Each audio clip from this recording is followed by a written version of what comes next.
100 दिवसांच्या कार्यक्रमात महिला आणि बाल विकास विभागानं बाजी मारली। अदिती तटकरेंचा विभाग पहिल्या क्रमांकावर आहे, सार्वजनिक बांधकाम दुसऱ्या तर कृषी विभाग तिसऱ्या क्रमांकावर असल्याची माहिती समोर आली।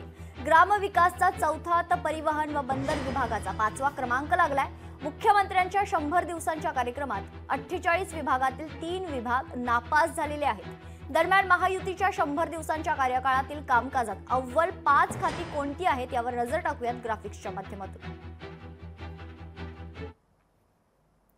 महिला व बाल विकास विभाग पहिल्या क्रमांकावर मंत्री आहेत अदिती तटकरे 80%। सार्वजनिक बांधकाम विभाग मंत्री आहे शिवेंद्र सिंह राजे भोसले 77.95%। कृषी विभाग तिसऱ्या क्रमांकावर माणिकराव कोकाटे 66.15% गुण। तर चौथ्या क्रमांकावर आहे ग्राम विकास विभाग जयकुमार गोरे मंत्री आहेत तर 63.85% गुण या विभागाला मिळालेत। 5व्या क्रमांकावर आहे परिवहन व बंदरी विभाग प्रताप सरनाईक आणि नितेश राणे हे दोनही मंत्री, त्यानंतर गुण मिळालेत 61.28%। दरम्यान 35% ही कामगिरी करू न शकलेल्या विभागांवर नजर टाकूयात ग्राफिक्सच्या माध्यमातून। विभाग आहे सामान्य प्रशासन विभाग मंत्री आहे देवेंद्र फडणवीस 24%। अन्न व नागरी पुरवठा आणि ग्राहक संरक्षण अजित पवार मंत्री आहेत 33% गुण या विभागाला मिळाले। तर नगर विकास विभाग अजित पवार 33% गुण।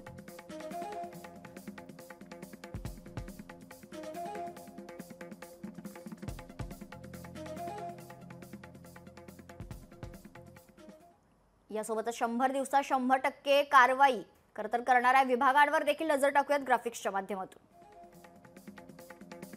विभाग आहे जलसंपदा विभाग मंत्री गिरीश महाजन, गृह विभाग देवेंद्र फडणवीस, ग्रामविकास विभाग जयकुमार गोरे, पशुसंवर्धन विभाग पंकजा मुंडे, बंदरे विभाग नितेश राणे, उच्च व तंत्र शिक्षण विभाग चंद्रकांत पाटील, कामगार विभाग मंत्री आहेत आकाश फुंडकर, वस्त्रोद्योग विभाग मंत्री आहेत संजय सावकारे, सांस्कृतिक कार्य विभाग आशिष शेलार, खनिकर्म विभाग शंभूराज देसाई, दुग्ध व्यवसाय विभाग अतुल सावे, रोजगार हमी योजना या विभागाचे मंत्री आहेत भरत गोगावले।